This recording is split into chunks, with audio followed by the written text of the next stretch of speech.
Welcome to Incident Insights, where the truth isn't just uncovered, it's revealed with precision. From breaking news to the most shocking stories, we bring you the details you won't hear anywhere else. Every incident, every perspective, all in one place. Get ready to uncover the hidden truths and dissect the incidents that shape our world. Do you have a paranormal encounter you'd like to share with us? Send us an email with your story for a chance of it being featured on Wedworth for several months. A remarkable close encounter in the seaside town of Parks in Dorset, in southern England, remained a closely guarded secret. It wasn't government agents or military officials who kept this story under wraps. It was a 62-year-old housewife who feeded ridicule from her neighbors. The case might never have come to light had it not been for the most unlikely of catalysts. A movie theater's promotional campaign for Close Encounters of the Third Kind. What Mrs. Ethel Mayfield witnessed in her garden on the sea, Road in September 1977, would ultimately capture the attention of UFO researchers for its exceptional detail and physical traces through her garden's close line. She have one of Britain's most compelling close encounters with what appeared to be an occupied alien craft. An encounter that would leave its mark not just in UFO records, but potentially on her own body. It was approximately 11 o'clock p.m. when Mrs. Phil stepped into her back garden to retrieve washing from the clothesline inside her home. Her husband Morris, 68, and daughter Teresa, 24, were watching television completely unaware of the extraordinary events about to unfold just yards away. The television reception remained undisturbed throughout the encounter, a detail that would later intrigue investigators. The first indication that something unusual was occurring came in the form of a distinctive humming sound that drew Mrs. Field's attention to the clear night sky. Approaching from the south-southwest direction, an object appeared that defied reasonable explanation. The craft design was unlike anything Mrs. Field had ever witnessed, a disc-shaped object topped with a distinctive dome, while the rapid nature of events made some details difficult to recall. Mrs. Field believed that there might have been something on the dome, though she couldn't elaborate further. On this particular feature, the object's dimensions, while difficult to gauge precisely, were estimated by Mrs. Field to match the width of her garden, approximately 22. Across the craft's altitude was relatively low, allowing for a remarkable level of detail to be observed, particularly regarding its occupants. The object's illumination was extraordinary and complex in nature. The main body emitted a distinctive grayish glow, while the perimeter of the disk produced a brighter bluish-yellow light that beamed downward, creating what Mrs. Phil would later describe as an umbrella shape. Curiously, despite their intense brightness, these beams did not appear to illuminate the craft's occupants. The dome featured two windows, each extending approximately 2/3 of the D's height and spanning 1/4 of its circumference. Within these windows, two humanoid figures were clearly visible, each occupying one window. These entities appeared to be of normal human proportions and wore form-fitting silver suits, complemented by matching headgear that covered all but their faces. Mrs. Field noted that the headwear appeared to be separate from the suits, detecting what seemed to be a collar, and featured a distinctive point at the forehead. The facial features described their slender, and while Mrs. Phil couldn't be entirely certain of the gender, she had the distinctive impression that both entities were male. Their arms, visible down to approximately waist level, appeared normal in proportion and movement. Their hands seemed to match the color of their suits, suggesting the presence of gloves. That Mrs. Phil couldn't be entirely certain of this detail. The interior of the craft's cabin was illuminated by what appeared to be conventional lighting, remarkably similar to ordinary household lighting.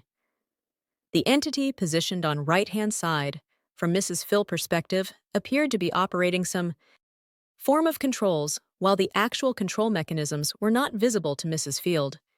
She observed this figure looking downward, his hands engaged in some form of activity. Below the window level, the other entity's attention was focused directly on Mrs. Field herself, creating a moment of the extraordinary direct contact between her and the apparent alien being.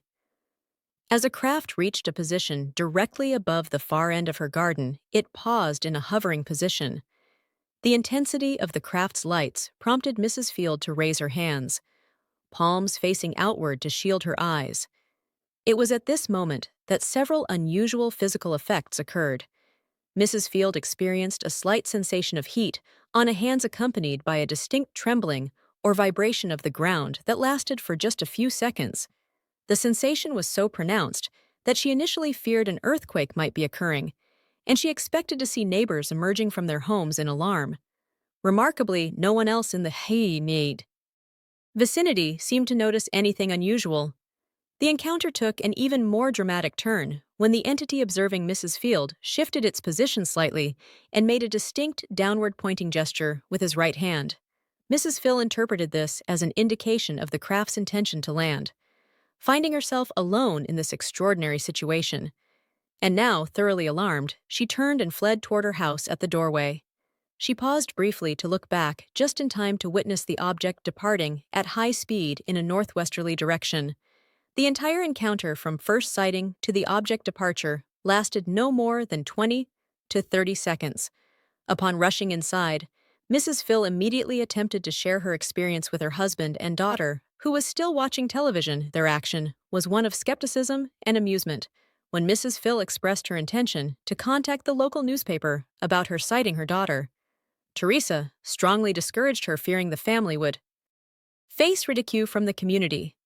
As a result, this remarkable encounter would remain unreported for months. The story might have remained untold had it not been for an unusual circumstance. The local Geeman Signer in Bournemouth, preparing for the premiere of Steven Spielberg's Close Encounters of the Third Kind, organized a promotional event seeking local residents who experience UFO phenomena to attend the film's opening night. It was this opportunity that finally prompted Mrs. Field to break her silence, sending her written report due of her investigator, Leslie Harris, who had been tasked with evaluating the credibility of submitting accounts. Harris, recognizing the potential significance of Mrs. Phil's account, conducted 2 detailed investigations of the case. The first interview took place on Wednesday, March the 22nd, 1978, during which he recorded their conversation. A follow-up visit on Thursday, April the 6th, served to clarify certain points and document the location photographically. Perhaps one of the most intriguing aspects of the case emerged during these investigations: the possibility of physical effects from the encounter. When Harris first arrived at Mrs. Phil's home, she apologized for being unable to shake hands due to a skin infection. After their initial interview, she revealed that this condition had begun the week following her encounter, starting as a small spot in her left palm. The condition had progressively worsened until both hands were affected, becoming raw and extremely painful. Her doctor diagnosed the condition as dermatitis and treated it accordingly. Significantly, Mrs. Phil never explicitly claimed that her skin condition was caused by the UFO encounter. She imagined it only as an afterthought and maintained that she was keeping an open mind about its cause. However, several factors made this aspect of the case particularly interesting to investigators. The condition had begun as a spot in the palm of her left hand, the same hand she had raised towards the craft, with his palm facing outwards, during which she felt a sensation of heat. The condition then spread until both hands were affected. The timing of the condition's onset the week following the encounter, and the fact that Mrs. Field had never experienced as before, raised intriguing possibilities. The medical definition of dermatitis as inflammation of the skin caused by localized irritation, such as external burning from the sun X-rays, or similar factors, adds another layer of consideration to this aspect of the case. Once the story reached the media, it quickly gained national attention, though not without consequences. The press coverage introduced numerous inaccuracies, exaggerations, and outright fabrications that distorted the original account. One report claimed that a sorcerer swooped on her. Her dramatic misrepresentation of the actual events described reports of burns greatly exaggerated the actual condition of her hands. Perhaps the most egregious fabrication was the widely publicized claim that Coast Guard saw it too. This completely false addition originated from a chance remark during a ticket Interview with Radio Solent when a reported mentioned that his father, an auxiliary Coast Guard, had once seen a UO in an entirely unrelated incident. What makes the Park Zone encounter particularly compelling is not just his extraordinary details, but the credibility of his witness. Mrs. Phil sought no publicity for her experience. In fact, she actively avoided it. She made no exaggerated claims about a subsequent skin condition and cooperated fully with investigators while maintaining her desire to avoid further public attention, her account while lacking in some precise details reflects the confronted with a phenomenon entirely outside their normal experience. Observed under conditions of alarm and limited time, the case was classified as a close encounter of the third kind, finally echoing the very film that had brought it to light. It featured several characteristics of interest to UFO researchers: the distinctive disc-shaped humanoid occupants, physical effects and communication attempts.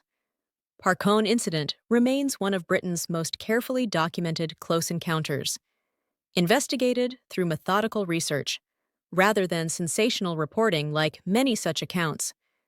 It occurred during the most ordinary of circumstances in this instance, a housewife taking in a washing on a clear September night. As Leslie Harris noted in his investigation, Mrs. Phil was simply a very normal 62-year-old housewife of limited vocabulary, attempting to describe an event which was real to her, an ordinary person confronted with something extraordinary.